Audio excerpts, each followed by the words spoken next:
Céline. Hein. Donc, vous savez que nous sommes sur Facebook. Pour ceux qui sont sur Facebook, nous sommes voir le direct aussi. Donc, et effectivement, on remercie Cyril du RDA justement qui permettent justement à votre plateforme de pouvoir diffuser donc l'émission de ce soir. Cyril qui ne compte pas ses heures non plus. Oui, on le salue au passage. Très polyvalent. on le salue au passage. Il nous écoute, j'en suis sûr. Qu'est-ce que je voulais dire? Alors, la première question que je voulais vous poser, parce que là, on peut vraiment démarrer maintenant l'émission parce qu'il est 19h30. La première des questions que je voulais vous poser, c'était une présentation de Céline. Parce qu'avant de commencer le RDH, c'est quand même une présentation de Céline. Alors, qui est Céline? Alors, succinctement, donc effectivement, je m'appelle Céline et je suis la porte-parole du Rassemblement des droits de l'homme, puisque RDH, c'est le Rassemblement des droits de l'homme, si c'est de préciser. Et donc, je suis bénévole au Rassemblement des droits de l'homme depuis sa création, comme tous les membres d'ailleurs qui participent au Rassemblement des droits de l'homme à l'heure actuelle. Et je suis maman, épouse, voilà, salariée. Et je peux dire que je me situe dans la catégorie des travailleurs pauvres, ce qui est aussi une motivation en soi pour pouvoir être tellement partie prenante en fait dans cette aventure du Rassemblement des droits de l'homme. Voilà. Mais je pense qu'on y reviendra dans quelques temps, donc je pourrais expliquer pourquoi c'est si important pour les gens un peu, y compris comme moi. Voilà.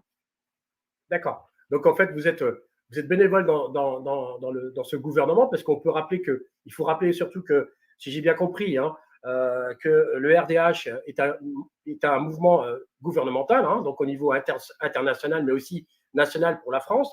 Et justement, est-ce que vous pouvez nous faire, Céline, rapidement, bien sûr, une présentation de le RDH, justement? Qu'est-ce que fait le RDH et que veut dire RDH?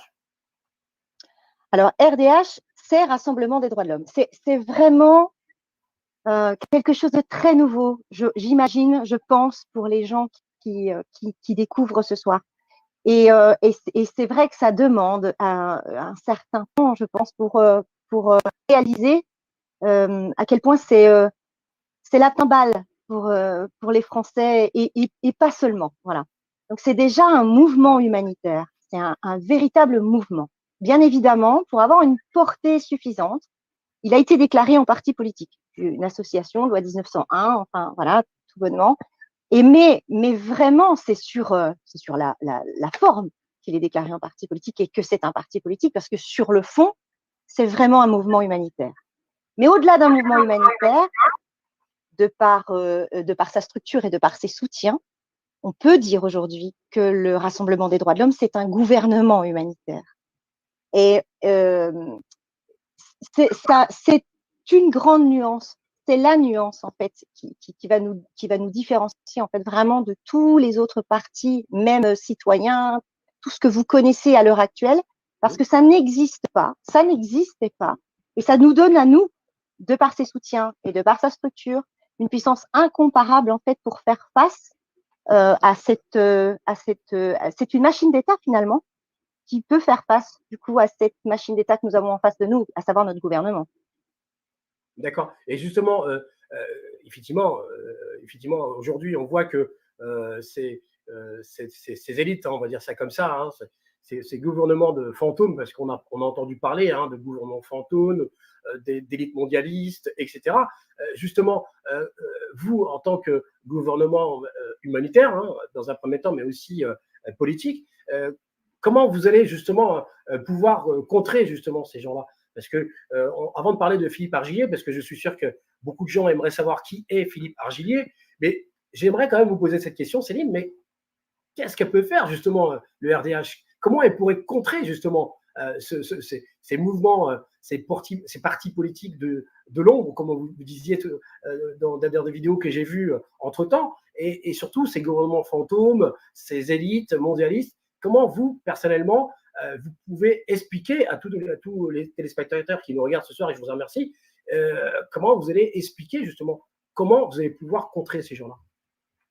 Alors on peut pas résumer ça. Je peux pas aller directement là sans vous expliquer un petit peu comment fonctionne le RDH, comment fonctionne ce mouvement. il y a véritablement à prendre en considération que c'est un partenariat. C'est un partenariat de citoyens avec son président, le président du Rassemblement des droits de l'homme. Donc, il va falloir que je vous explique un petit peu comment fonctionnent l'un et l'autre, qui sont les uns et les autres. C'est vraiment une association. Sans l'un ou l'autre, ça ne peut pas fonctionner. On a vraiment besoin de se nourrir et de s'apporter mutuellement. Parce que le Rassemblement des droits de l'homme a été conçu par, pour et avec les citoyens. On ne peut pas différencier chacun son domaine d'expertise, ça c'est certain, et vous allez voir pourquoi. Mais véritablement, si l'un disparaît, de toute façon, la force, elle fonctionne en se rassemblant. D'où le nom Rassemblement des droits de l'homme, bien évidemment. Vous comprenez bien que du coup, là, ça prend tout son sens. En fait, nous allons être, nous, citoyens, sur la partie citoyenne. Alors, c'est nous, aujourd'hui, qui devrions être les élites de ce pays. C'est nous qui vivons ce pays. Ça fonctionne comme ça dans les autres pays, mais là, pour le coup, on parle du Rassemblement des droits de l'homme et c'est la France, et nous faisons l'économie de ce pays, en réalité. Et nous sommes, nous Français, experts. Les experts, mais absolument de tout, finalement. C'est-à-dire que personne ne peut venir vous dire comment ça se passe à votre domicile, comment vous faites pour payer vos factures. Chacun pousse le caddie, chacun conduit ses enfants à l'école, et c'est nous qui utilisons finalement nos institutions et notre pays. Ça fait de nous des experts de ce qui va, de ce qui va pas, de ce qu'il faut changer, de là où il faut remettre de l'attention. Et le constat général est des citoyens qu'il n'y a plus rien d'humain dans les relations qu'on peut avoir les uns avec les autres. Et fréquemment, on voit bien que là où l'État en fait ne prend pas sa place pour venir nous apporter ce dont on a besoin, c'est nous, entre nous, qui nous associons pour pouvoir nous apporter les solutions. Il y a énormément d'entraide dans ce pays, il y a beaucoup de ressources, il y a beaucoup de bonnes personnes, il y a beaucoup de bonne volonté, mais c'est parce que il y a un véritable manque au niveau du gouvernement, de ce qu'il devrait nous apporter. Donc, la pénibilité, c'est les Français, c'est moi, quand je vais travailler le matin, c'est vous qui savez ce que c'est la pénibilité au travail. C'est pas quelqu'un qui est complètement décentralisé, qui peut vous dire à vous, non, mais en fait, on va vous mettre une prime parce que vraiment votre travail à vous, il est pénible. Je pense que la considération, c'est nous qui l'avons pour nous-mêmes. Les difficultés au quotidien, c'est nous. Nos enfants, par exemple l'école, prenons juste l'école, qui demande aux enfants ce qu'ils en pensent. Oui, tout à fait. Les enfants, à un moment donné, sont aussi experts des situations dans lesquelles ils se trouvent.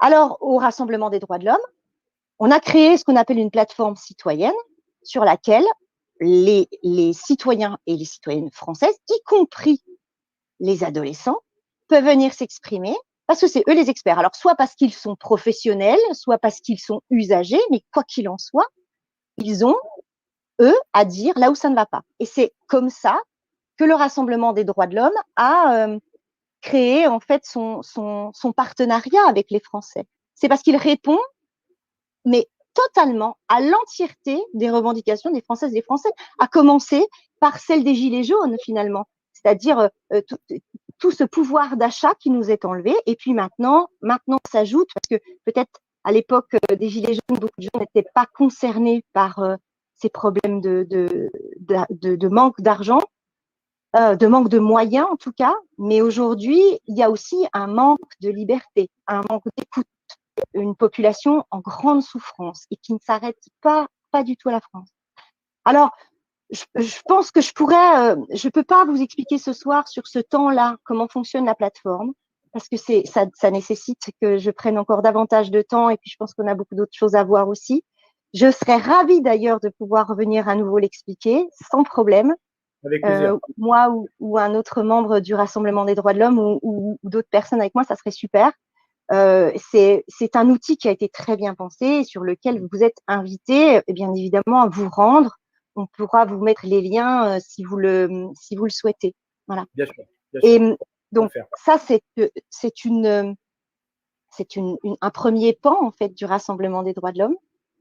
Et puis, l'autre pan du Rassemblement des droits de l'homme, bah, c'est bien évidemment, en fait, c'est notre président. C'est Justement, Philippe Argillier.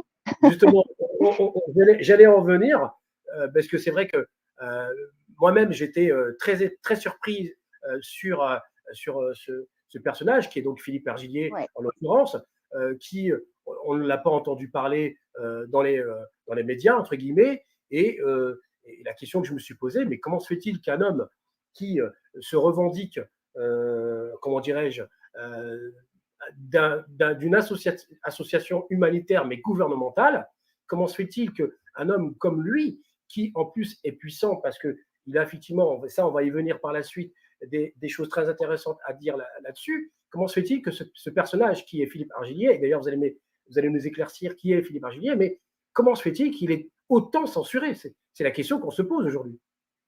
Ah, ça, c'est la question qu'on se pose effectivement. Et pour qu'il y ait une telle censure, je me demande à quel niveau on peut arriver à cacher comme ça sous le tapis. Quels ont été les ordres passés pour ça? J'avoue que je ne comprends pas très bien non plus. Je ne comprends pas. Et je pense qu'on va revenir dessus parce que j'ai beaucoup à dire aussi sur la censure médiatique. Il y a des choses qui m'échappent quand même. Et je pense que vous aussi, en tant que journaliste indépendant, il y a des choses qui vous échappent, qui peut-être vous échappent plus, je ne sais pas en fait. Tout dépend de son degré de conscience aussi. Ok. Alors, justement, qui est Philippe Argillier? Je voudrais savoir, Alors, moi, et tous les gens qui nous regardent ce soir, et merci de partager justement cette émission, un maximum de personnes. Moi, personnellement, je voudrais savoir qui est Philippe Argillier, et je suis sûr que tous les gens qui nous regardent ce soir, c'est qui est Philippe Argillier. Voilà. oui, c'est incroyable, hein, c'est un personnage sur lequel il a été écrit des choses très tôt pour plus en parler du tout derrière. C'est étrange quand même d'avoir réagi de cette façon-là. Effectivement, c'est un personnage, Philippe Argillier, un vrai personnage euh, très complexe dans le sens où il a énormément de pouvoir et de ce fait, peut-être que, voilà, déjà, pour commencer, c'est quelqu'un qui décide de nous rendre justice à nous, Français, qui ne supporte plus de voir autant de disparités dans ce pays, dans le monde dans lequel il vit. Voilà. C'est quelqu'un qui fait ça pour des raisons, c'est un homme qui fait ça pour des raisons qui lui sont très personnelles et très intimes, sur lesquelles je pense, lui, un jour, parlera. Ça, c'est quelque chose qui lui revient à lui-même. Hein. Voilà. Mais surtout, c'est quelqu'un qui a énormément d'argent, qui a évolué dans la haute finance. Et là, vous allez me dire, ah, alors, s'il a énormément d'argent, comment se fait-il que c'est peut-être qu'à présent, tous les gens qui avaient énormément d'argent vont jouer de la flûte et que vous n'avez jamais eu d'autre modèle que celui-là, que vous avez du mal à imaginer que ça puisse exister. Pourtant, ben, ça existe, d'avoir des gens extrêmement généreux qui ne, qui ne l'étalent pas comme la confiture tartine aux yeux de tout le monde et qui fait ça discrètement et dans l'ombre. Notamment, Philippe Argillier a beaucoup aidé de gilets jaunes qui sont venus le rencontrer pour qu'il les aide, ce qui lui a valu aussi peut-être d'avoir été pas abusé, mais peut-être que les gens n'ont pas voulu voir autre chose que cette immense fortune et qui est vraiment dommage. Donc, à la question pourquoi le fait-il, déjà, je vous le dis, il ne le fait pas pour l'argent. C'est déjà une chose qui est certaine, c'est qu'il n'en manque pas. Et si tout demain devait s'arrêter, eh bien, bien il n'aurait pas de difficulté, lui, à continuer à vivre sa vie. C'est vraiment pas la raison de l'aide qu'il nous apporte. L'atout, la chance que nous avons,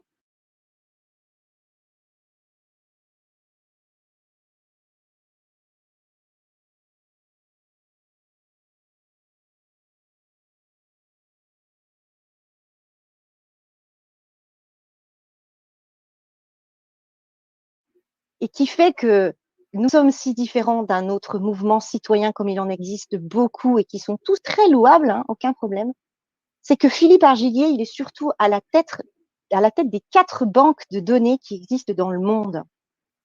Alors, justement, c'est quoi ces 4 banques de données? Parce que moi, personnellement, bon, 6 000 banques de données avec des lanceurs d'alerte, qui sont 2 choses. Mais les banques de données, en fait, connaissent tous les rouages, en fait, des gouvernements et des enjeux qui se jouent, en fait, en les décisions qui se prennent pour nous, qui nous impactent nous. En particulier, par exemple, les accords géopolitiques qui sont toujours négociés en dehors des pays concernés sur des plateformes qui sont, elles, qui organisent, en fait, ces plateformes, ce sont les banques de données. Voilà. Donc, ils récupèrent, ils sont détenteurs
d'informations ultra sensibles qui ne sont jamais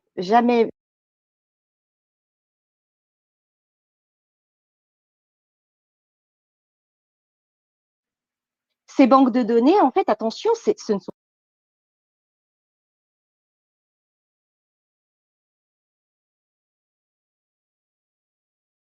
pas les lanceurs d'alerte. Les banques de données à laquelle ils s'expriment, qui est juste à côté, et donc c'est un total non-sens. Ça a bien servi aussi à la censure médiatique. On les en remercie, ça a fonctionné. Bravo. Ça va pas tenir, mais ça a fonctionné un temps. Donc le 30 mai en fait 2001, il a signé son premier contrat en tant que consultant. Puis après, il y a eu les attentats du 11 septembre. Et le 8 novembre 2001, tout le monde connaît. Et le 8 novembre 2001, il a créé la première banque de données. Il en existe 4 jusqu'à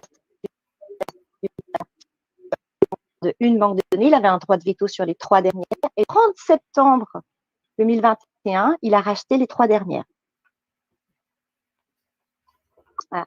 Donc, je me suis amusée, en fait, en préparant l'émission. J'avais fiche d'ailleurs parce que je voulais pas me tromper dans les dates, mais je me suis amusée à remettre un peu les dates comme ça. Voilà. Je dis, tiens, je me suis dit, alors, 30 septembre 2021, rachat des 3 banques de données. Donc, et en fait, 3 octobre 2021, il y a une date importante, c'est que Philippe Argillier il y a eu un rendez-vous au Cap d'Agde, et je précise Cap d'Agde et pas non Cap d'Agde, hein, parce qu'on a vu tout et n'importe quoi. Donc le Cap d'Agde, ok, où il y a eu un rendez-vous avec Philippe Argillier et certains représentants du gouvernement de Londres. Le 15 octobre 2021, il y a une décision affirmée de Vincent Bolloré de quitter certaines activités qu'il avait en Afrique. J'y vois un lien de cause à effet.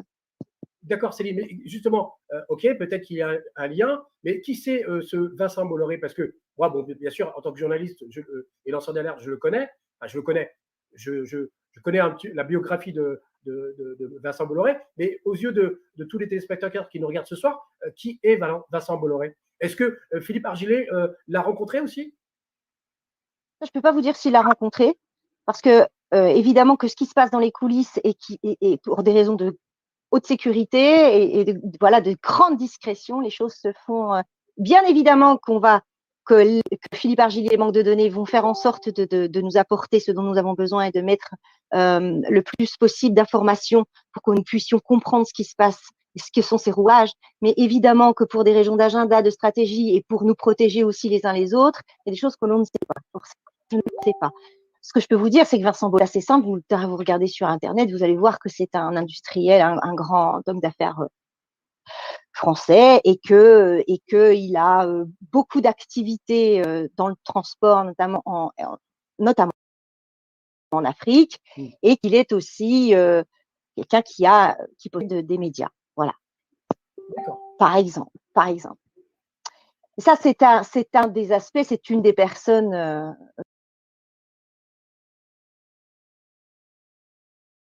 dont on pourrait parler. Et je suis venue d'ailleurs avec un court extrait qu'on passera tout à l'heure. Cette émission avec vous dans la transparence totale et que effectivement aujourd'hui on est là pour apprendre et écouter. Céline qui va nous parler encore une fois donc de Philippe Argillier parce que vous n'avez pas tout dit, je pense, sur Philippe Argillier. Non, il y aurait beaucoup à dire sur Philippe Argillier. Tellement à dire sur Philippe Argillier. Philippe Argillier, ce n'est pas un homme politique. Voilà, donc évidemment que déjà, je la donne aussi. Ce n'est pas un homme politique. Ce n'est pas un homme politique qui connaît les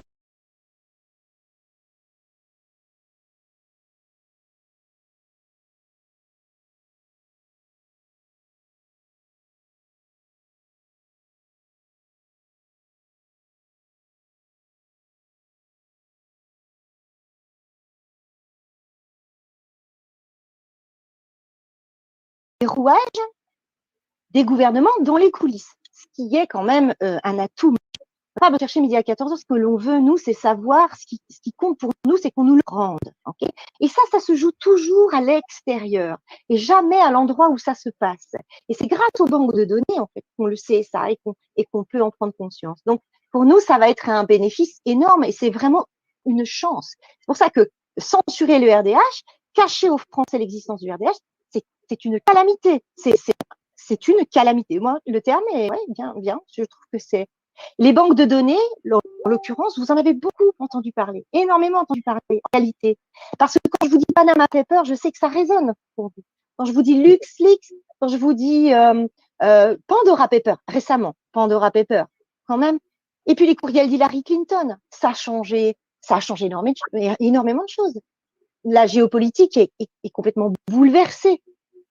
Ça fait, ça défait, ça permet de déplacer, de bouger les lignes. Donc, les banques de données, tous les jours, vous voyez des choses par rapport aux banques de données. Vous êtes en train de me dire, en fait, que Philippe Argillier est capable comment dirais-je, de pouvoir, divulguer certaines informations très sensibles. C'est ça que vous dites? Il l'a fait, mais ce n'est pas de les divulguer, c'est de les détenir également. C'est de faire comprendre ce qui se passe. C'est pas de créer des conflits. Il vous le dira toujours, et d'ailleurs il l'a toujours dit, puisque on est quand même à un certain nombre d'interventions de la part de Philippe Argillier, notamment sur la Web TV du Rassemblement des droits de l'homme, et puis maintenant aux États-Unis. Je pense que je vous en parlerai dans quelques minutes. Et c'est évident qu'aujourd'hui, ce n'est surtout de créer un conflit. On est déjà assez dans le conflit. Nous sommes nous-mêmes, à l'intérieur même de notre pays, dans le conflit, dans la division. Nous sommes nous-mêmes divisés, partagés sans arrêt avec nous-mêmes, à savoir ce qu'il faut que nous prenions comme décision. On a besoin de clarté. On a besoin de quelqu'un qui nous apporte du bien, pas quelqu'un qui va apporter le chaos. Donc évidemment qu'il y a à apprendre des choses, il y a à comprendre les choses, et puis il y a des choses qui doivent rester là où elles doivent être et qui doivent servir à nous apporter à nous du bien. Et le RDH, c'est ça, ce n'est uniquement ça. Si on a des enfants, on a une vie de famille, on a envie de vivre, on n'en peut plus. La France, elle est exsangue là.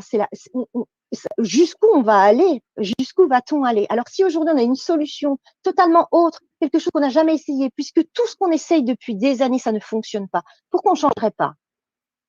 Pourquoi on ne changerait pas?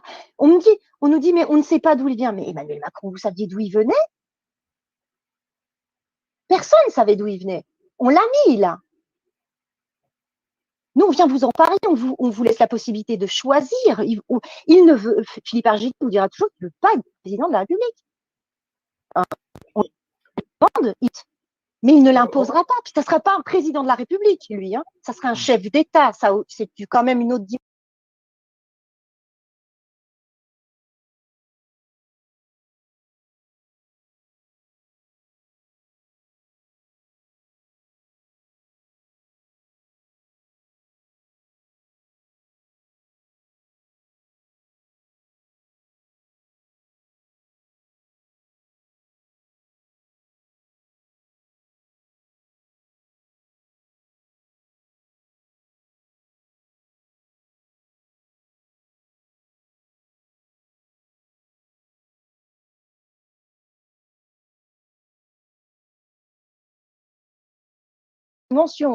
On a quand même quelqu'un qui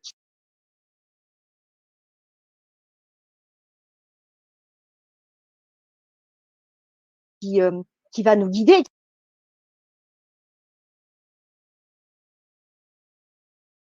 C'est quelque chose qui est très nouveau aussi, c'est que le rassemblement, c'est un peu en quelque sorte le jumeau, le frère jumeau de la France ou du RDH.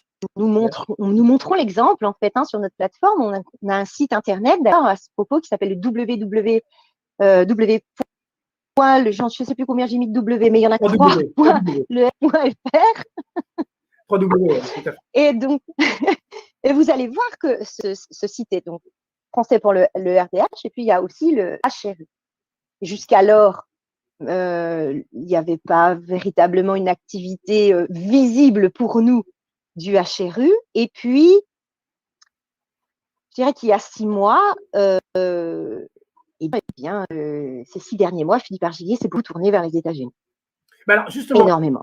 J'allais vous poser la question, est-ce qu'il a fui la France ou il est parti de lui-même? Parce que beaucoup de gens se posent des questions, et moi, en tant que journaliste, encore une fois, je suis obligé de vous la poser. Est-ce que Philippe Argillier a fui avec sa famille aux États-Unis, ou alors il a tout simplement quitté le pays pour tout simplement rejoindre, effectivement, comme vous disiez, les États-Unis, afin de les aider, si j'ai bien compris? Alors, Philippe Argillier, il n'est pas aux États-Unis, déjà, premièrement. Et puis, alors déjà, c'est pas quelqu'un qui fuit. Philippe Argillier, jamais. Il affrontera toujours les choses. Ça, c'est évident. Je crois qu'au bout de 3 années au Rassemblement des droits de l'homme, à avoir censuré, insulté, calomnié, diffamé, et toujours là, c'est quelqu'un de perse, entêté, et qui a des valeurs, et ces valeurs sont tellement qu'il porte qu'il ne peut pas faire autrement que de les exprimer en restant. Il est engagé avec nous. C'était donc absolument pas une fuite. Il se trouve que il y a une telle censure en France que de toute façon c'était parfait aussi pour lui de pouvoir aller parler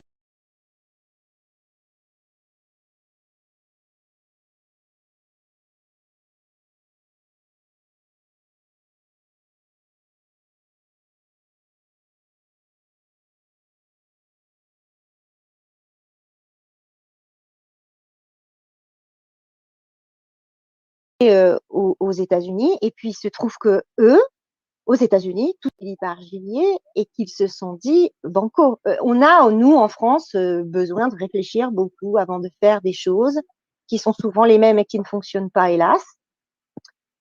Peut-être qu'aux États-Unis, les gens fonctionnent différemment. Peut-être ça. En tout cas, dès le rachat des 3 dernières banques de données, tout de suite, les Américains sont arrivés en disant on a besoin que vous interveniez pour nous, pour nous soutenir. Et ça, c'était… oui, il n'y a pas eu de fuite du tout. Il y a eu simplement qu'à un moment, les États-Unis ont souhaité que Philippe Argillier les aide. Et c'est vrai que nous, qui soutenons beaucoup le Rassemblement des droits de l'homme, je dirais qu'on a un peu pris peur aussi, et qu'on s'est dit pourvu qu'il ne décide pas de dire après tout c'est bon, je veux dire la France, ce que je veux c'est sauver les gens. Les gens c'est des gens, les gens c'est des Français comme des Américains, comme n'importe quelle nationalité. Bien sûr, bien sûr. Mais rapidement, et puis parce qu'on lui a demandé, qu'on a tout de suite éclairci ça, on lui a demandé, on lui a dit mais Et nous? Et il a dit, mais moi, mon pays, c'est la France. Mon pays, mon cœur, il est en France. Mais je ne peux pas laisser l'humanité se détruire comme ça sans faire ce que j'ai à faire. Donc, on a effectivement, nous, souhaité aujourd'hui encore plus véhiculer les valeurs du Rassemblement des droits de l'homme, en France du moins, et faire comprendre aux Français qu'ils ont une chance incroyable et qu'il ne faut pas la laisser partir aux États-Unis. Et on a, alors, le pire, c'est qu'il y a énormément déjà eu énormément d'interviews faites de Philippe Argillier aux États-Unis sur divers sujets. Et il y a des Français qui ont vu, en France, qui ont vu, du coup, sur les médias américains, Philippe Argillier, et qui se sont rendus compte que ça se passait chez eux aussi, et qu'ils n'en avaient jamais. Alors, justement, Céline, justement, on va voir un extrait, si vous voulez bien. Donc, je vais demander, bien sûr, à Cyril, s'il m'écoute, normalement, oui, s'il peut nous envoyer un extrait, justement, de cette émission. Et puis, on revient après, Céline, si vous voulez bien. D'accord? Oui, bien sûr. Ok, c'est parti.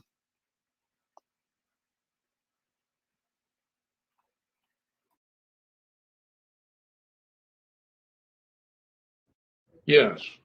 The leadership behind this is going to be on your show tomorrow, a French billionaire by the name of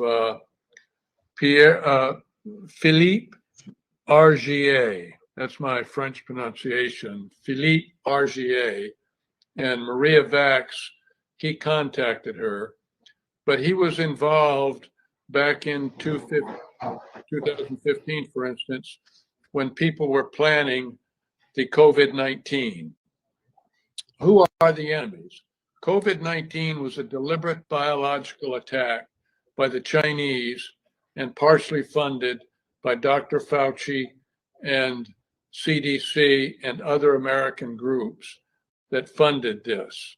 It was followed up by this massive cyber warfare by the Chinese Communist Party on election night, the 3rd and the 4th of November. These were deliberate acts, and it's part of the Chinese unrestricted warfare that some Americans, complicit. And in the list that Monsieur Philippe Argier is going to talk about to you all tomorrow night, Sean, is there are people like Bill Gates, Warren Buffett,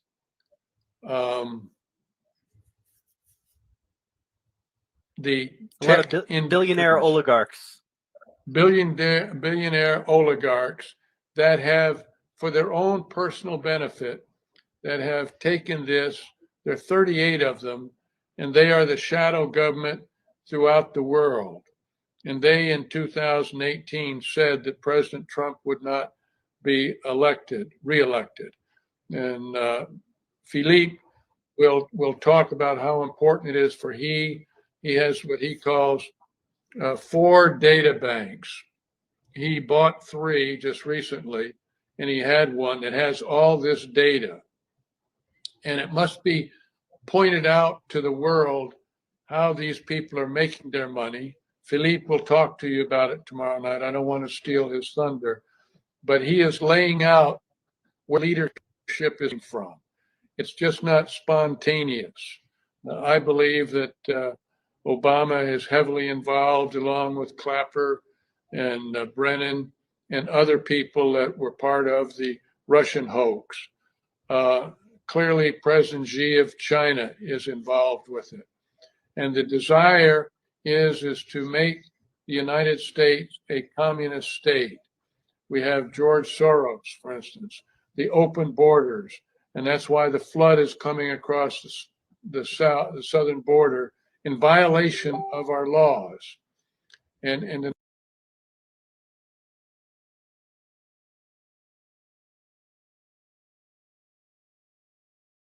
Alors, ça, c'était un premier extrait.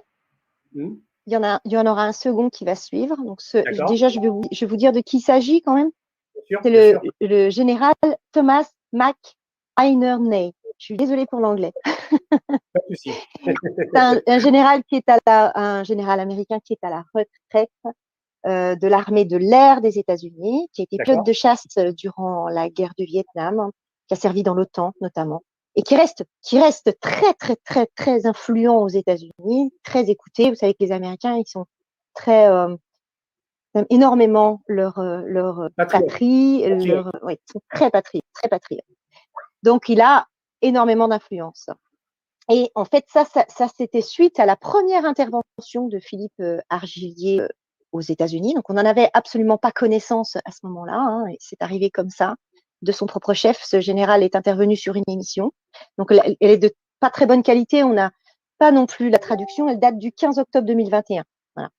Et c'est donc sur ce média qu'il est intervenu pour valider tous les propos de Philippe Argilier. Il avait dit précédemment dans son émission. Et d'ailleurs, vous avez, je pense, reconnu un certain nombre de noms. Bill Gates, Warren Buffett, voilà, George Soros, etc. Et il valide l'existence d'un gouvernement de l'ombre. Voilà. Le second extrait, donc qui va arriver là tout de suite, je vous dis tout de suite ce que c'est. Peut-être c'est ça date du 22 octobre 2021 cette fois-ci. Et effectivement, suite à cette émission, eh bien, il a fait avec Philippe Argilier et un autre général, le général Paul Vallely, une grosse interview en fait qui s'appelait des séances de stratégie avec Philippe Argilier, qui a été découpée en 3 parties. C'était monté par Russians in Action aux États-Unis, donc. Et ça, c'est un extrait qui est sorti de la dernière partie en fait des séances de stratégie. Et vous allez voir. Là, pour le coup, on a la traduction dessous, et puis vous pouvez les retrouver de toute façon sur la page du Rassemblement des droits de l'homme, hein, sans problème. Extrait. Il demande à Philippe Argilier de prendre la présidence de la France en 2022. D'accord. Ben, écoutez, on va écouter ça. Ouais. Vous voulez bien, Céline? Justice of the Constitution, and so the whole system has been corrupted. What we call the swamp, which is more massive and not as precise as what you have with the shadow government. But the two have united to give us a situation that is not good. And the best thing for the world, of course, is to have you as the president of France in 2022.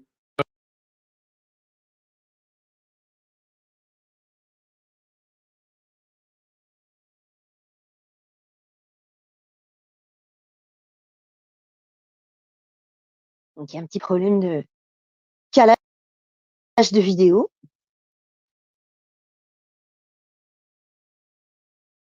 Problème technique, mais grosso modo, on a bien vu. Voilà, on a vu que grosso modo, il demandait en fait que le général lui-même demandait que Philippe Argilier soit président de la République en 2022, c'est ça? Exactement. C'est ça, c'est exactement ça. Il soutient. Pour quelle raison? Et pour quelle raison? Parce que l'extrait là est coupé, mais ils ont aussi, eux, conscience que ça pourrait beaucoup leur apporter à eux aussi, puisque eux aimeraient également que Donald Trump soit à nouveau président, c'est 2024, et que le tandem au niveau mondial et Philippe Argilier en France et puis Donald Trump aux États-Unis pourrait assécher ce marais dont il parlait au début. Voilà, et permettre d'avoir la paix dans le monde. Voilà.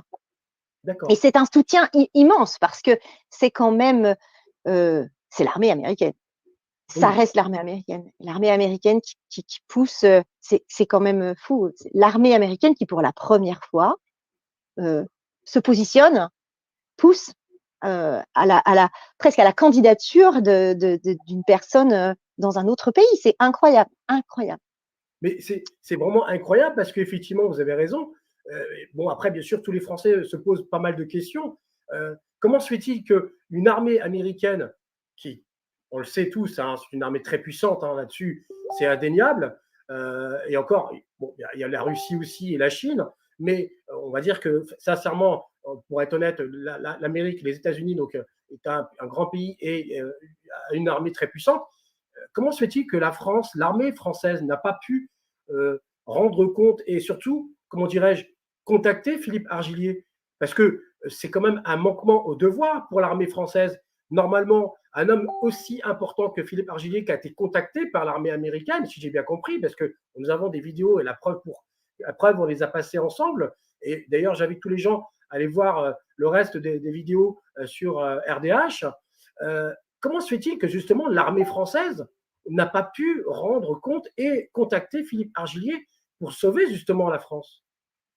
A priori, ce général a vu l'émission, la première émission de Philippe Argillier. D'accord. Est-ce qu'il en est, est-ce que c'est la même chose en France? Sont-ils au courant? Sont-ils au courant? Voilà, on peut encore demander aux médias, se demander si les médias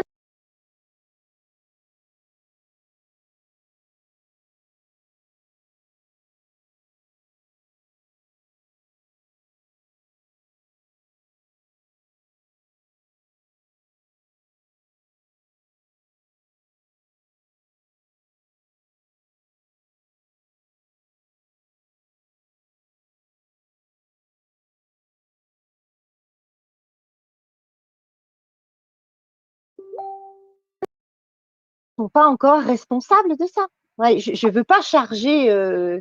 Alors, j'adore mon pays. Hein. C'est ce qui s'y passe qui me dérange. On est bien d'accord.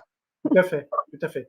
Bon, en tout cas, on espère que des généraux ou en tout cas des militaires français ce soir, s'ils nous regardent, ben, le message est passé. Hein, en tout cas, le message est passé qu'effectivement, pourquoi pas, comme les États-Unis, de se rapprocher de M. Philippe Argillier pour, bien sûr, pourquoi pas, discuter dans un premier temps et voir ce qu'on peut faire pour sauver la France. Donc, voilà, le message est passé en tout cas. Dites-moi, on parlait tout à l'heure de RDH. Elle a effectivement peut-être je dirais, une orientation politique, humanitaire. Non, pas du tout. Aucune pas du tout. orientation politique. C'est vrai d'ailleurs, je vous remercie parce que je suis tellement habituée à vivre le RDH sans que ce soit pour moi un parti politique que j'avoue que j'ai même pas pensé, je suis désolée, il n'y a absolument aucune orientation politique au Rassemblement des droits de l'homme, vraiment. Chacun y vient avec ses convictions.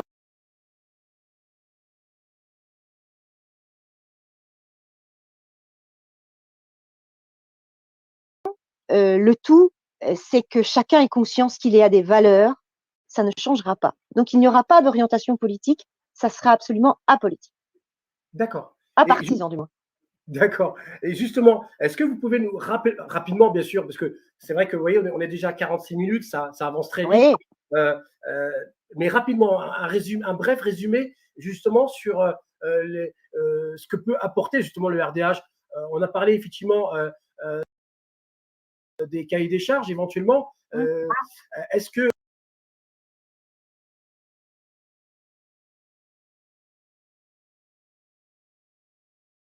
qu'est-ce que vous proposez dans ces cahiers des charges? Bien sûr, je ne vais pas vous demander d'énumérer tous les points sur les cahiers des charges, mais concrètement, qu'est-ce que le RDH et Philippe Argillier proposent justement?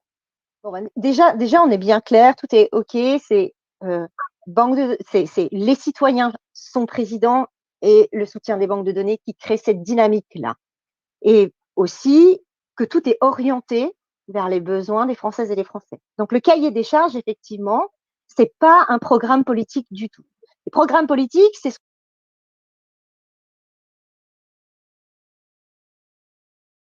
qu'on fait quand on fait des promesses aux gens pour être élus et qu'on oublie très vite parce que de toute façon, on n'a aucun moyen de l'appliquer. Le cahier des charges, c'est ce qui est élaboré en fonction des besoins des Français et des Français. Il y a 11 points sur le cahier des charges. Vous voyez, c'est quand même pas… si vous prenez n'importe quel annuaire d'un n'importe quel parti politique, vous allez voir, vous en avez pour la semaine pour le digérer. Et encore si vous le digérez. Et puis de toute façon, ça sera vite digéré parce que vous n'obtiendrez rien du tout au bout du compte, quoi qu'il en soit. Voilà. Donc, ce cahier des charges, je ne vais pas vous l'énumérer. Effectivement, je vous laisse le soin d'aller le regarder sur le site internet. Je sais que ça peut faire peur parce que certaines personnes nous disent, mais attention, mais alors du coup, 11 points, mais alors, avec 11 points, bah oui, avec 11 points, vous allez changer votre vie. Ça, je veux dire, c'est absolument indéniable et c'est vraiment pour nous contribuable. Donc, par exemple, je peux vous dire que en 3e point, il y a le réaménagement de nos engagements diplomatiques au profit de la France. Ça, c'est énorme et c'est un des points phares. Et puis également la création d'un impôt de partage sur les 100 plus grosses fortunes de France. Ça, pour moi, c'est quelque chose qui remet un petit peu de justice là où il devrait y en avoir, sans oublier que les banques de données sont à l'origine de Panama Papers, Pandora Papers. Donc, quoi qu'il en soit, de l'argent, il y en a. Il y en a. Pas où on croit, mais il y en a. Donc, sur le site, vous allez effectivement retrouver le cahier des charges. Et puis, surtout, il y a une émission. C'est vrai que j'ai pas pensé à la demander, mais sur le site, il y a une émission sur laquelle Philippe Argillier intervient pour expliquer véritablement le cahier des charges et notamment certains points qui sont plus délicats et qui ont besoin d'être expliqués avec les bons termes. Et lui est vraiment l'expert pour ça. Chacun son domaine d'expertise. Donc, je vous invite vraiment à retourner voir les vidéos. Bah écoutez, n'hésitez pas à dire à Philippe Argillier que je serais très content de l'avoir avec moi sur francemédianumérique.com pour faire une émission, avec plaisir. Hein. Mais je vais lui dire, aucun problème. En tout cas, justement, moi j'ai regardé personnellement, parce que vous savez qu'en tant que journaliste, on regarde effectivement ce fameux cahier des charges. Et qu'est-ce que ça veut dire en fait, mandat révocatoire? Qu'est-ce que ça veut dire en fait? Qu'est-ce qu'il propose? Eh ben, ça veut dire que Philippe Argillier n'est pas un président, c'est un chef d'État. Donc, il a à la charge d'emmener son pays et surtout ceux qui vivent dans ce pays vers une vie digne et décente.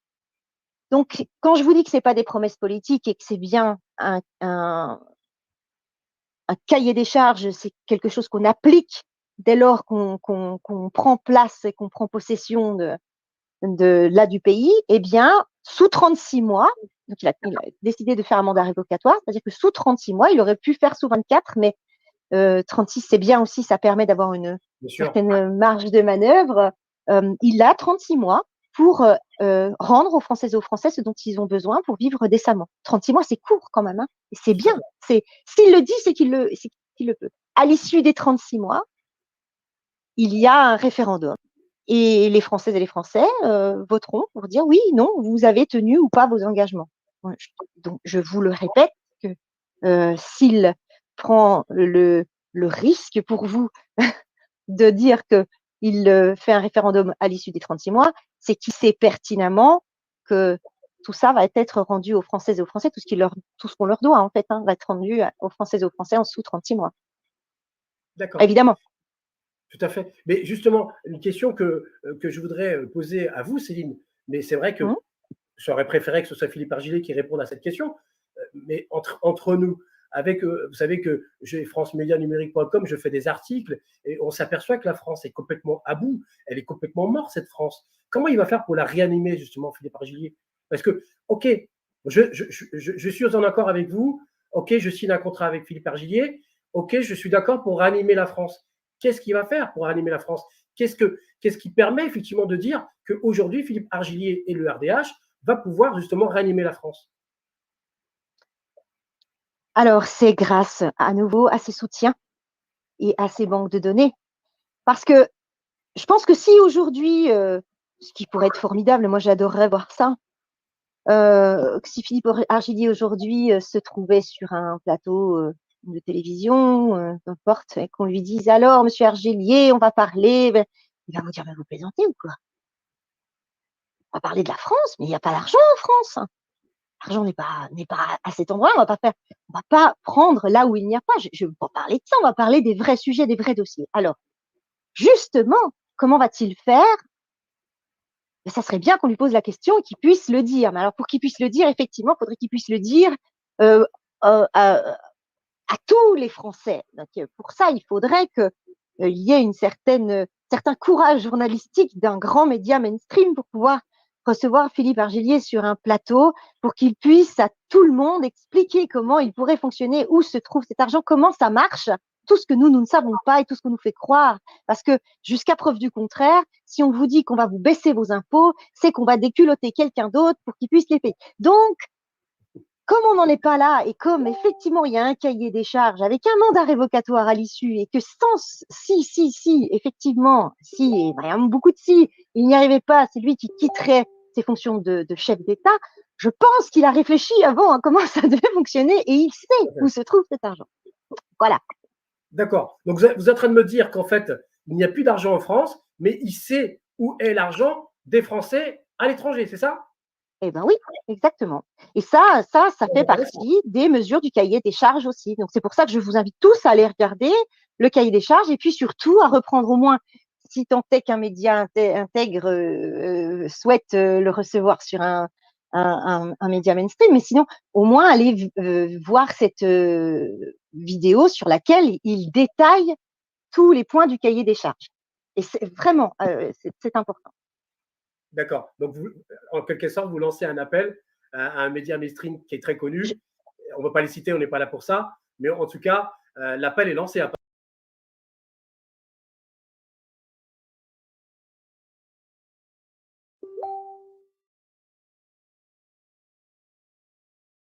Apparemment. Donc, mais je lance pas d'appel parce que c'est plutôt qu'en fait, vous ne connaissez même pas l'existence du Rassemblement des droits de l'homme avant, et ça me paraît fou que des médias mainstream qui ont pignon sur rue ne puissent pas aujourd'hui informer les Français alors qu'ils sont eux-mêmes Français, qu'ils subissent aussi la situation. Mais qu'est-ce que c'est que ce pays?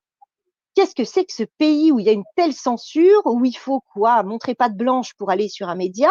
Vendre quoi pour y arriver? Ben, pas du tout. On n'a plus rien à vendre. On a déjà tout vendu.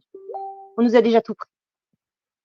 En tout cas, je suis d'accord avec vous là-dessus. Sur ce point, effectivement, il y a un véritable responsable au niveau génocide en France, ça c'est clair, net et précis. Il faut qu'il y ait une prise de conscience sur ce qu'on appelle la presse ou les journalistes.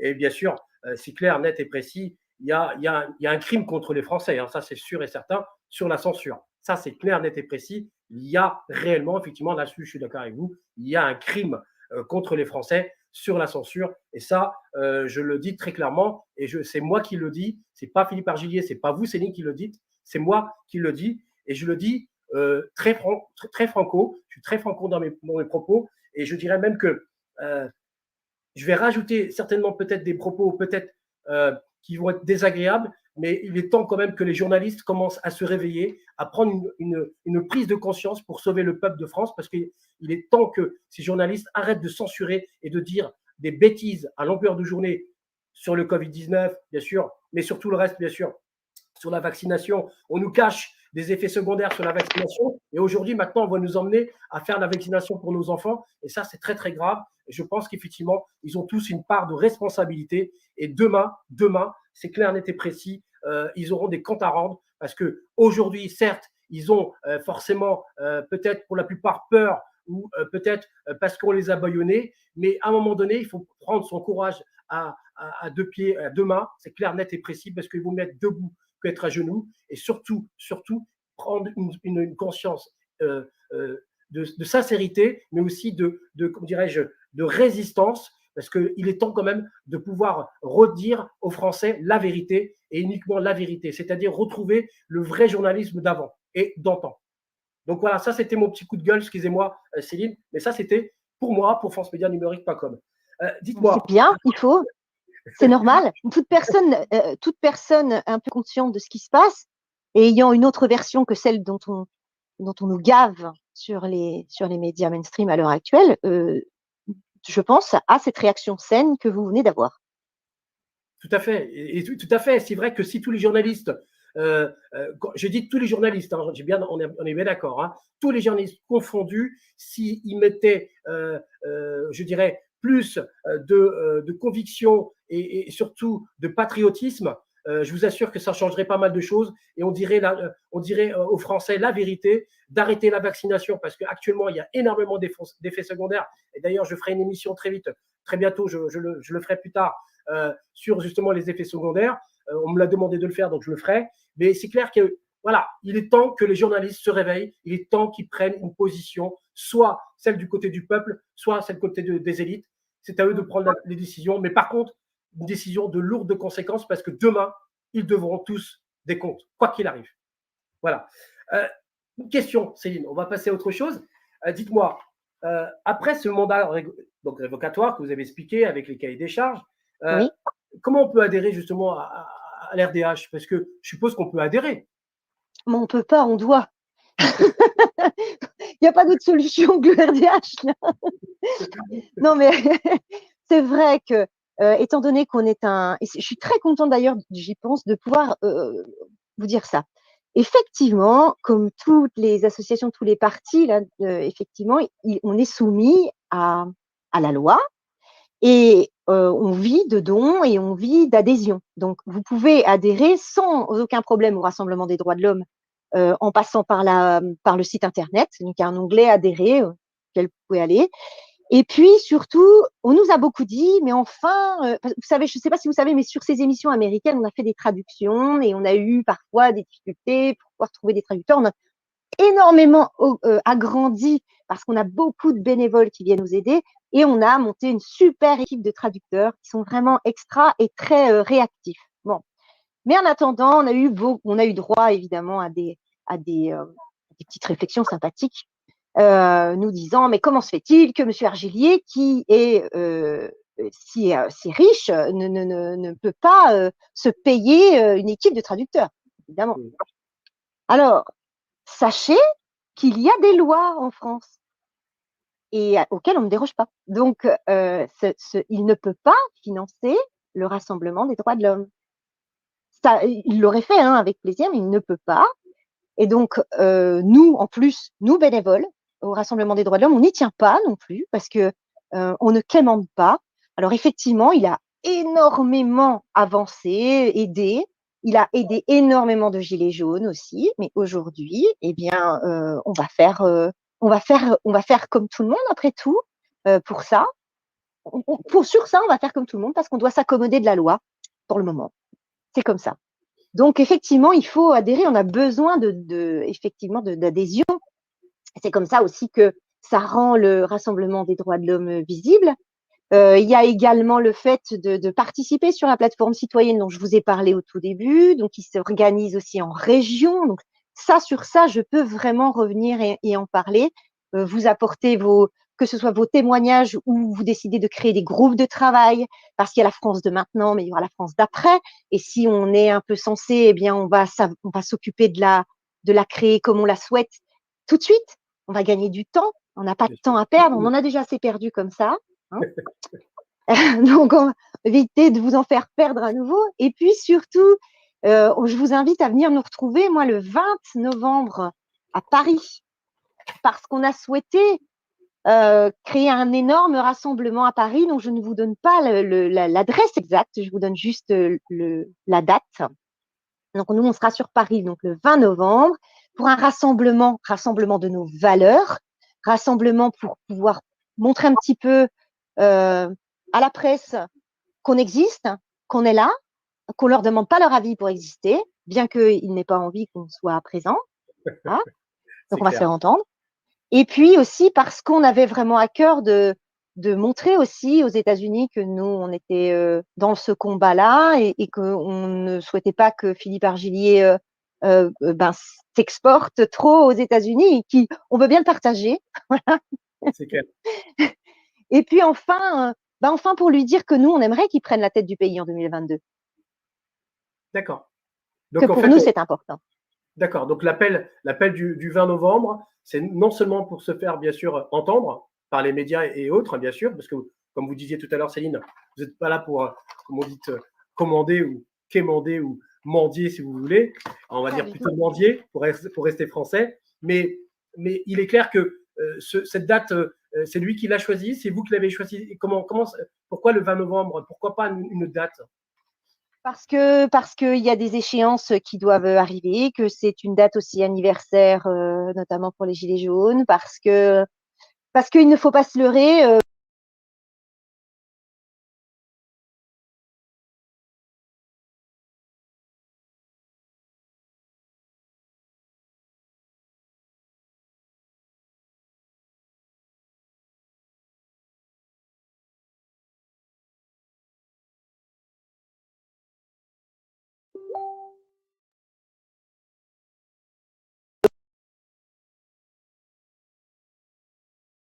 Bon nombre d'entre nous avons et sommes avant tout Gilets jaunes dans le bien. Que finalement, je crois qu'on avait cette espèce de culpabilité à pouvoir dire à haute voix dans quelle difficulté on se trouvait. Et ça nous a permis de nous décomplexer, ça nous a rendu notre dignité. Donc, c'est des dates qui sont fortes. Et puis nous, on s'appelle le Rassemblement des droits de l'homme. Donc, si on pouvait se rassembler tous ensemble, eh bien, ce serait formidable parce que c'est vraiment pour nos droits. Donc, c'est pas sans une certaine émotion non plus. Voilà, c'est quand même une date qui est importante pour nous. Et puis parce qu'il y a des échéances et que c'est maintenant et que c'est maintenant. D'accord. Voilà. D'accord. Et donc, effectivement, un petit coucou aux Gilets jaunes. Bien sûr, c'est vrai que ça fait des années que, depuis 2018, en fait, qui se battent au quotidien. Donc, tous les samedis, ils manifestent. Et donc, on leur salue. On salue, bien sûr, les Gilets jaunes, mais bien sûr, tous les autres mouvements, bien sûr, parce que, encore une fois, si j'ai bien compris, le RDH, c'est plutôt avant tout un rassemblement que vous préconisez. Oui, c'est venez dans la maison du RDH comme vous êtes, Gilets jaunes, d'autres mouvements, peu importe, mais prenez conscience de votre capacité de changement, jusqu'où vous allez pouvoir changer les choses. Est-ce qu'à un moment donné, vous êtes sûr d'être en mesure de pouvoir tout changer, absolument tout?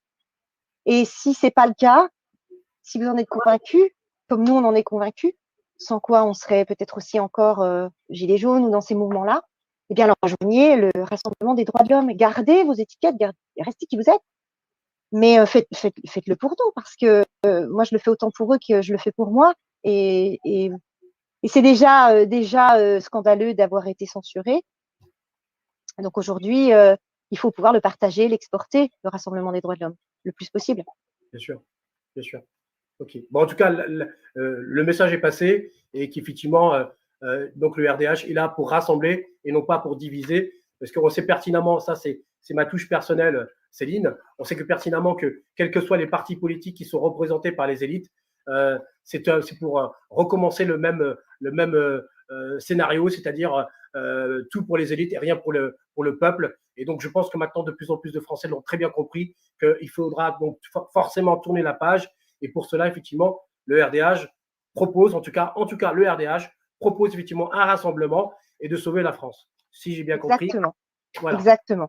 Okay. Avec cette fois-ci, je le souhaite, le concours des médias pour porter notre voix. Et à ce titre, et d'ici là, nous sommes en train de cibler un grand format sur lequel Philippe Argillier pourra intervenir. Donc, ce serait formidable que ce soit avant la date du 20. Effectivement, on y travaille ardemment. et ça, c'est quelque chose qui nous porte et qui nous pousse. Et par rapport à votre coup de gueule tout à l'heure, ben voilà, le mien est identique. C'est un cri du cœur, quoi. Je ne comprends pas cette censure. Je ne comprends pas cette censure. Je la vois comme un crime, que chaque minute où ils ne diffusent pas le Rassemblement des droits de l'homme, c'est du temps qu'on nous enlève à nous de vie digne, parce que ça laisse la possibilité à ceux qui sont en face de mettre leur pion là où ils ont envie. Et moi, c'est une complicité finalement. Ce sont des médias complices. Alors, je ne sais pas ce qu'il y a. Est-ce que c'est parce que ils sont muselés? On sait qu'ils sont muselés. D'ailleurs, je voudrais qu'on fasse une autre vidéo à ce sujet-là, sur le fait qu'ils sont muselés, et que notamment Philippe Argillier a dénoncé ça aux États-Unis, puisqu'aux États-Unis, il a eu la possibilité de le faire, pas en France. Et voilà, je me dis, mais comment c'est possible? Alors, il y a aussi dans la presse, on ne peut pas le nier, une espèce de caste supérieure parce qu'ils ont fait quelques études, parce qu'il y a une espèce de mépris de classe aussi, et on le retrouve énormément dans la presse. Voilà. tous sont intellectuels et donc ne peuvent peut-être pas venir s'acoquiner avec des gens du peuple. C'est peut-être ça aussi leur problème, hein. Mais il y a un moment où il y a l'étiquette et il y a qui on est derrière. Et on nous demande aujourd'hui à nous d'être citoyens français avant d'être quoi que ce soit d'autre, mais eux, ils sont professionnels avant d'être citoyens français. Pourtant, les problèmes, ils les vivent aussi. Ou alors, ils ont des passe-droits, ils les vivent pas. Quel est le problème? Moi, je ne comprends pas. Donc, on a cette espèce de pseudo-élite journaliste avec aussi des éditorialistes. Alors ça, c'est formidable. C'est-à-dire que pour moi, un média devait rendre compte d'une situation. Son avis, j'ai envie de dire que si les choses sont bien expliquées et si on ne prend pas les gens qui sont en face pour des nouilles, ils sont capables de se faire leur opinion. Et alors, nous, on a l'inverse qui se produit. On a 5% de nouvelles, 95% d'avis. 5% de nouvelles, 3 minutes, 1 heure du temps restant, l'avis de Bidule, Pierre, Paul, Jacques, ça jacte et ça discute et c'est insupportable. C'est un brouhaha auquel c'est devenu indigeste. Ça n'a plus lieu d'être. Ça, c'est comme les partis politiques qui sévissent depuis toujours et qui n'ont jamais rien fait. C'est suranné, c'est terminé. Il va falloir que ces gens-là rendent des comptes.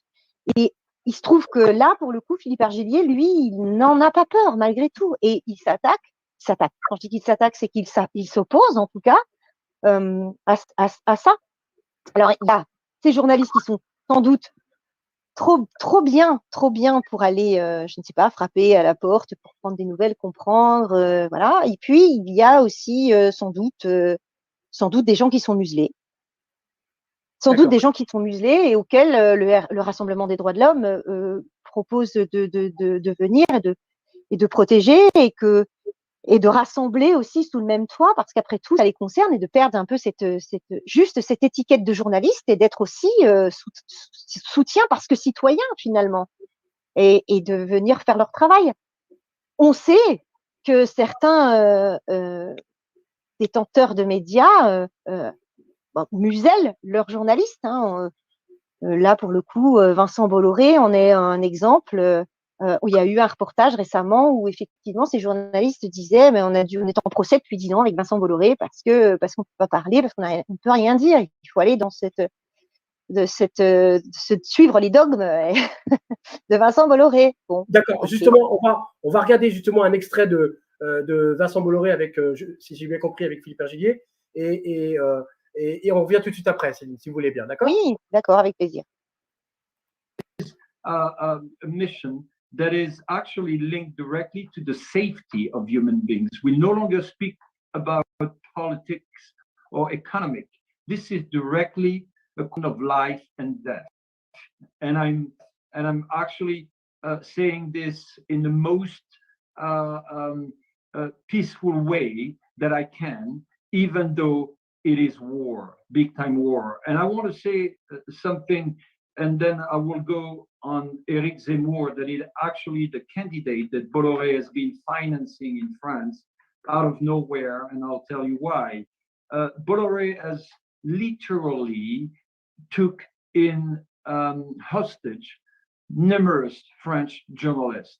And when I say this, his method is absolutely criminal. Anyone, people like used to, who would have dared saying or talking or writing anything about Bolloré was sued immediately. There was no way in the world any journalist, even with the help of their redaction or their management, could face Bolloré's lawsuit, because Bolloré's basically do control everybody. And as a metaphor, and that's, I've rarely done this, I'm going to show you two things.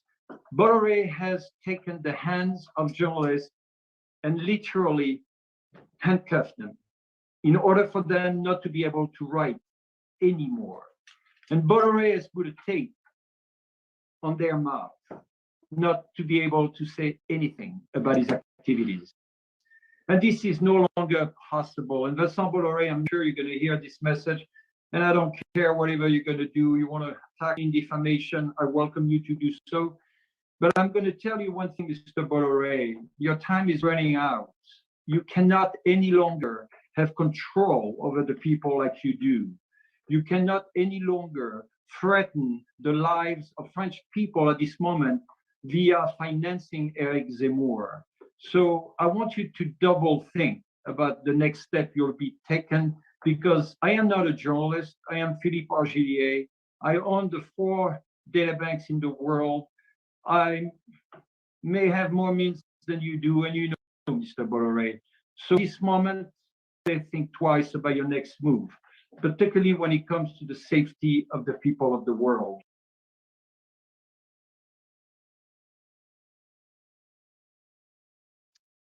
À nouveau. De nouveau, hein. Merci à Cyril pour son travail, en tout cas.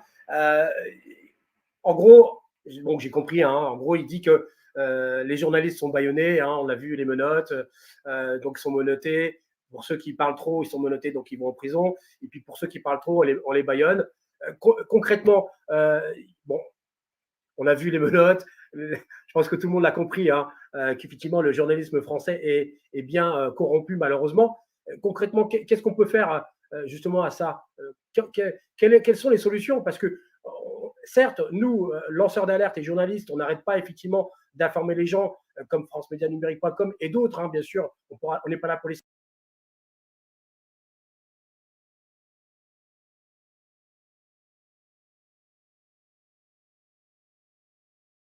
citer, mais elles sont connues. Mais qu'est-ce qu'on peut faire justement pour changer tout ça, Céline? Plus de séparation de la presse et du pouvoir quand on voit ça. On a compris. Aux États-Unis, quand ils ont découvert, personne ne connaissait forcément Vincent Bolloré, je pense les gens ont découvert qui il était. Voilà une bonne publicité pour lui, c'est formidable. Et évidemment, on comprend aussi, on a compris, il y avait un autre nom derrière, et ça, je vous laisserai regarder la vidéo, parce qu'en plus, il y a la traduction de cette vidéo, que là, il n'y a plus du tout de limite. C'est-à-dire que les médias, là, servent à une propagande. C'est affiché. Et ça, c'est impensable. Mais on comprend mieux comment on a pu mettre peut-être sous le tapis, voulu censurer autant le Rassemblement des droits de l'homme et Philippe Argillier. Que vous avez vu, lui, ne pas dire clairement que ça ne l'impressionne, il ne l'impressionne pas du tout, quoi. Donc, aujourd'hui, concrètement, comment on peut faire? Eh bien, on donne la parole à Philippe Argillier et ça s'arrête.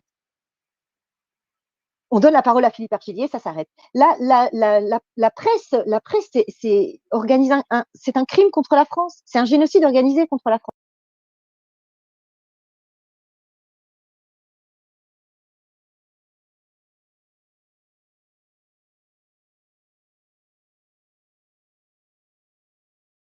Là, c'est terrible, c'est vraiment terrible. Parce que cette liberté d'informer, elle est où? Mais je comprends pas. C'est vraiment un métier en plus que j'adore, le journalisme. C'est vraiment, c'est une fenêtre sur le monde. C'est vraiment important. Et Dieu sait que c'est très drôle, mais moi j'ai vu beaucoup de jeunes ados qui voulaient être journalistes et qui ont changé d'avis parce qu'ils se rendent compte de ce que c'est en train de devenir et qui ne souhaitent surtout pas adhérer à ça. Et jusqu'où est-ce qu'ils vont aller? Jusqu'où ils vont nous mettre en danger là? À quel moment ça va s'arrêter, cette hémorragie? Parce que là, c'est vraiment une hémorragie, c'est un coup d'État contre la France. Je ne sais pas si les Français se rendent compte de la gravité. Et c'est pour ça que on se bat autant pour que les Français comprennent et pour que les journalistes peut-être se disent mince, oui, ils ont raison, on va les rejoindre, on va travailler ensemble, parce que c'est important. Comment se peut-il que Stu Peters sur son émission arrive à recevoir Philippe Argillier et propose de diffuser autant d'informations sur notamment le gouvernement de Londres? Comment ça se fait qu'ils reçoivent des généraux et qu'ils arrivent autant à avoir une parole libre et que nous, pays des droits de l'homme, on ait une parole qui en apparence est très libre et qui en réalité est totalement corrompue. Donc, moi, pour moi, la question est ouverte. Hein, la question je lance ça. La question est ouverte, c'est clair. La question est ouverte et effectivement, pour faire un grand format avec Philippe Argillier, effectivement, les portes sont ouvertes, en tout cas. On l'a bien compris, votre message, Céline. Et concrètement, si effectivement demain, M. Argillier, je ne sais pas s'il nous écoute ce soir, mais en tout cas, j'espère qu'il est très content de cette émission, mais si demain il devait faire ce grand format, avec qui il pourrait le faire justement? Quels seraient peut-être, est-ce qu'on peut donner des noms éventuellement ou pas du tout ou, Bah oui, je pense à des.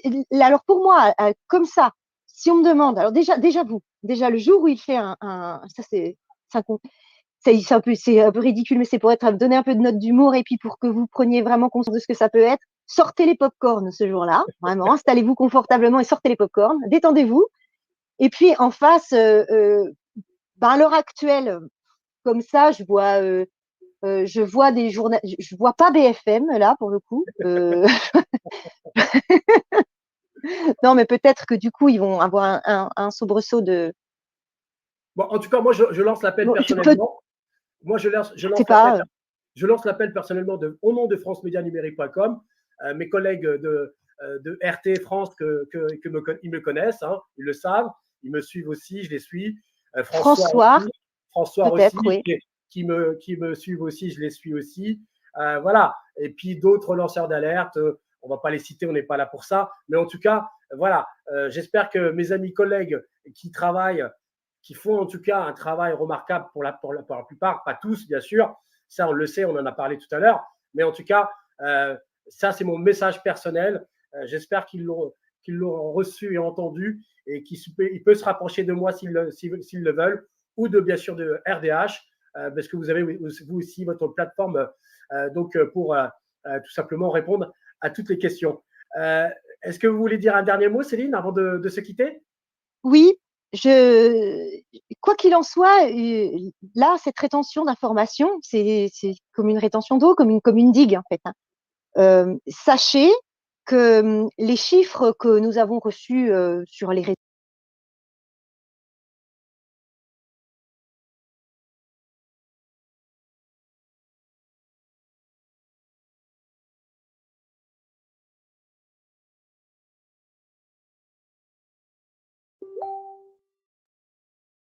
réseaux sociaux ont explosé en l'espace d'une vingtaine de jours, un peu.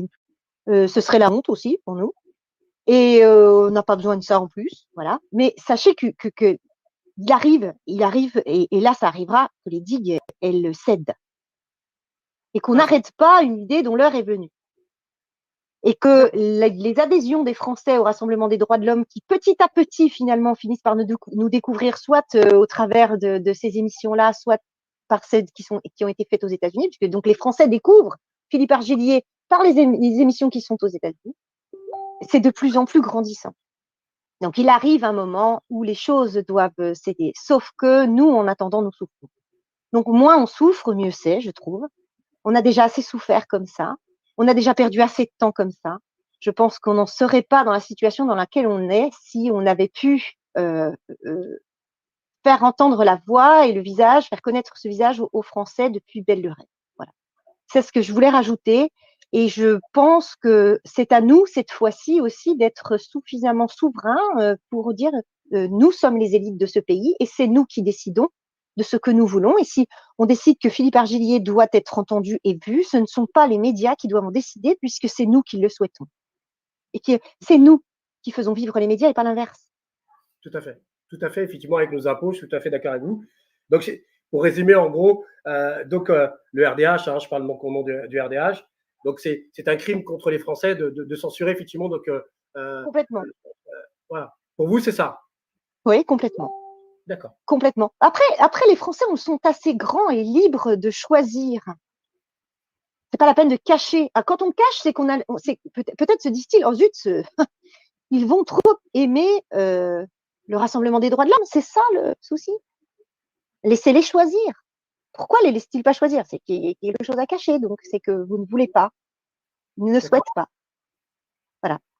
D'accord. Bah, en tout cas, le message est passé, Céline. Donc, je vous représente, hein, bien sûr, Céline, donc du RDH, donc du Rassemblement des droits de l'homme.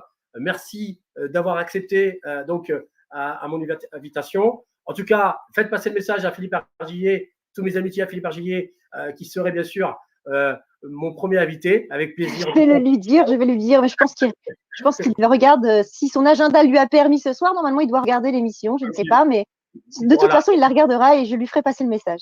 OK. Et puis, encore une fois, bien sûr, je lance un message personnel. Ça regarde que moi, encore une fois. hein, francemédianumérique.com.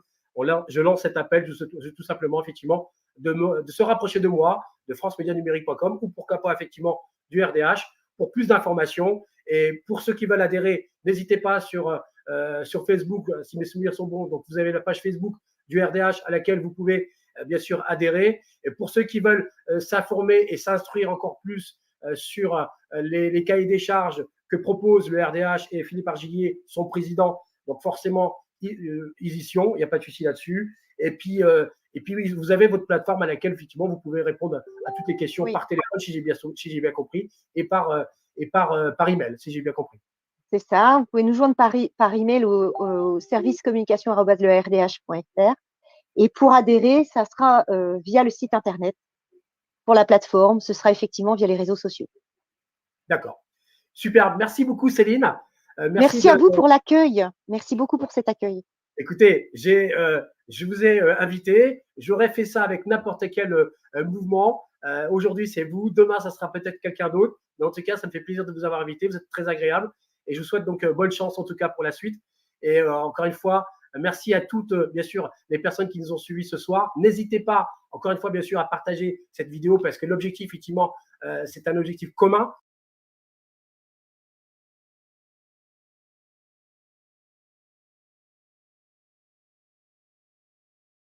Hein, c'est la résistance entre nous, peuple de France, de pouvoir justement partager cette vidéo. Pas beaucoup de visibilité. Donc, c'est à vous, peuple de France, justement, de rendre cette visibilité au RDH et de les faire connaître. Et bien sûr, encore une fois, je fais un appel solennel donc pour les journalistes, parce que là, moi, je parle en tant que journaliste et lanceur d'alerte, qui peuvent se rapprocher de moi.